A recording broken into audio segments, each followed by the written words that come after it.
இந்த எபிசோட் ஸ்டார்டிங்கில் ஒரு அரச மக்கள்கிட்ட கொஞ்சம் கூட இரக்கமே காமிக்காம அவங்கள போட்டு ரொம்ப துன்புறுத்துறான். அவனுக்கு குறுக்கில் எந்த ஒரு சக்தி வாய்ந்த எதிரி வந்தாலும் அவங்கள இரக்கமே இல்லாமல் கொண்டுடுவான். அந்த அளவுக்கு ஒரு பலமான சக்தி வாய்ந்த ஒரு பேர் அரசனா இவன் வாழ்ந்துருக்கான். ஆனால் ஒரு நாள் இவனுக்கு மர்மமான ஒரு குரல் ஒன்று இவன் காதுக்கு கேட்க ஆரம்பிக்குது. அந்த குரல் என்ன சொல்லுதுன்னா, இந்த ஒளியை நோக்கி போ, உனக்கு ஒரு புது வாழ்க்கை ஒன்று காத்துக்கிட்டு இருக்கு அப்படின்னு அந்த குரல் சொல்லுது. அது சொல்லி முடிச்ச உடனே இவன் கண்ணுக்கு ஒரு பிரகாசமான ஒளி ஒன்று தெரிய ஆரம்பிக்குது. இவன் கண்ணை திறந்து பார்த்தா இவனுக்கு முன்னாடி யாரோ 2 பேர் இருக்காங்க. என்ன ஆயிருக்கும் பார்த்தா இவன் அரசனா இறந்து போய் இன்னொரு உலகத்தில் புதுசாக ஒரு குழந்தையா பிறந்திருப்பான். இந்த உலகத்தில் இவங்க தான் இவனுக்கு அம்மா, இவங்க பேர் ஆலிஸ். அப்புறமா இந்த உலகத்தில் இவனுக்கு இவர் தான் அப்பா, இவரோட பேர் ரே டொனால்டு. போன முறை ஒரு பெரிய அரசனாக இருந்தவன் இப்போ ஒரு சின்ன குழந்தையா பிறந்திருக்கான். இந்த உலகத்தில் நம்மளோட ஹீரோட பேர் ஆத்தர். இவனோட அப்பா ரே ரொனால்டு புதுசாக சில மேஜிக் பவர்ஸை ப்ராக்டிஸ் பண்ணிகிட்டு இருக்காரு. அப்போ திடீர்னு அவர் மேலே ஒரு சின்ன கல் பட்டு அங்கேயே மயக்கம் போட்டு விழுந்துட்டாரு. பையன்கிட்ட சீன் காமிக்கின்ற பேரில் கடைசியில் ஷேம் பப்பி ஷேமாக போயிடுச்சு. ஆத்தரோட அம்மா ஆலிஸ் தான் இவரோட அப்பாவுக்கு ஹீலிங் பண்ணி விடுறாங்க. இப்போ தான் இவரோட அப்பாவுக்கு கொஞ்சமாக வலி குறையுது. அதுக்கப்புறமா ஆத்தருக்கு களைப்பில் தூக்கம் வந்துருச்சு. ஆலிஸ் தான் இவனை தூங்க வச்சுட்டு இந்த இடத்த விட்டு கிளம்பி போகிறாங்க. ஆனால் அந்த வாண்டு பையன் தூங்கலாம் இல்லை, தூங்குற மாதிரி ஆக்டிங் போட்டு இவங்க அம்மாவை ஏமாத்திருக்கான். அப்போ யாருக்குமே தெரியாமல் அங்கே இருக்க புக்கு ஒன்று எடுத்து படிக்க ஆரம்பிக்கிறான்.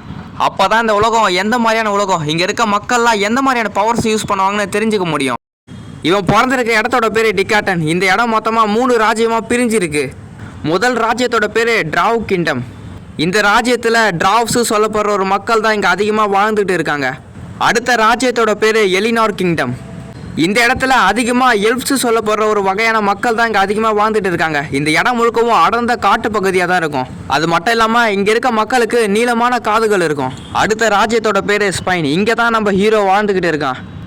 இந்த இடம் முழுக்கவும் ஃபுல்லாக மனுஷங்க தான் வாழ்ந்துக்கிட்டு இருக்காங்க. இந்த இடத்துலையும் நம்ம ஹீரோ மாதிரி ஒரு மன்னன் தான் ஆட்சி செஞ்சுக்கிட்டு இருக்கான். இந்த எல்லா விஷயத்தையுமே இந்த புக்கு மூலியமாக படித்து தெரிஞ்சுக்கிறான் நம்ம ஹீரோ ஆத்தர். அதுக்கப்புறமா இன்னொரு விஷயத்தையுமே அவன் படித்து தெரிஞ்சுக்கிறான். அது என்னதுன்னா, இங்கே இருக்க மக்கள் அதிகமாக மானா பவர்ஸை தான் யூஸ் பண்ணுவாங்க. இந்த மானா பவர்ஸ் 2 வகையாக பிரிஞ்சிருக்கு. ஒன்று ஆர்குமெண்டிங், இன்னொன்று காஞ்சூரிங். ஆர்குமெண்டிங் மானா பவரை யூஸ் பண்ணி நம்மளால் எந்த ஒரு விஷயத்தையுமே அடித்து நொறுக்க முடியும். அந்த அளவுக்கு ஒரு ஸ்ட்ரென்த்து எபிலிட்டி கொடுக்கும் இந்த மானா பவர். அடுத்து காஞ்சூரிங் மானா பவரை யூஸ் பண்ணி எர்த், ஃபயர், லேண்ட், வாட்டர்னு 5 வகையான பவர்ஸை நம்மளால் கட்டுப்படுத்த முடியும். அந்த மானா பவரை வெளிக்கொண்டு வர கீன்ற ஒரு விஷயத்தை இவன் ஒருநிலைப்படுத்தணும். அப்போ தான் அந்த மானா பவர் வெளியே வரும்.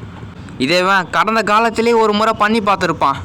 அந்த மானா பவரும் கிட்டத்தட்ட வந்துடுச்சு. ஆனால் இவங்க அம்மா பார்த்து இவனை கண்டுபிடிச்சிட்டாங்க. அதனால் அவன் பாதியிலே அதை பண்ணுறத விட்டுட்டான். அதுக்கப்புறமா ஆத்தர் பிறந்து கிட்டத்தட்ட 2 வருஷம் ஆயிடுச்சு. அப்போது ஆத்தரோட அம்மா ஆலிஸ் ஒரு புக்கில் இது வரைக்கும் நடந்த எல்லா விஷயத்தையுமே எழுதிக்கிட்டு இருக்காங்க. ஆத்தர் பிறந்து இதோட 2 வருஷம் ஆகி போயிடுச்சு. இன்னும் அவன் சிரித்து நான் பார்த்ததே இல்லை அப்படின்னு வருத்தத்தோடு அந்த புக்கில் அப்போது வெளியே பார்த்தா ஆத்தர் ஒன்றும் எழுந்திரிச்சு நடக்கவே இல்லை. அதுக்குள்ளே ரே ரொனால்டு அவனுக்கு கத்தி எப்படி பயன்படுத்துன்னு குச்சியை வச்சு ட்ரைனிங் கொடுத்துருக்காரு. இதை பார்த்தவங்க அம்மாவுக்கு சரியான காண்டாகுது. அதுக்கப்புறமா ஆத்தரை ஆலிஸ் டவுனில் இருக்க மார்க்கெட் பிளேஸுக்கு இவனை கூட்டிகிட்டு போயிட்டுருக்காங்க.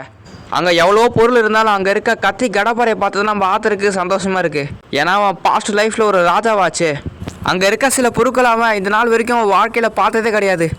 இவனோட கடந்த கால வாழ்க்கையில் கூட இந்த மாதிரி பொருட்களை அவன் பார்த்துருக்கவே மாட்டான். அதுக்கப்புறமா வீட்டுக்கு வந்த ஆத்தர் அவனோட மானா பவரை ஒருநிலைப்படுத்தி கண்ட்ரோல் பண்ண ஆரம்பிக்கிறான்.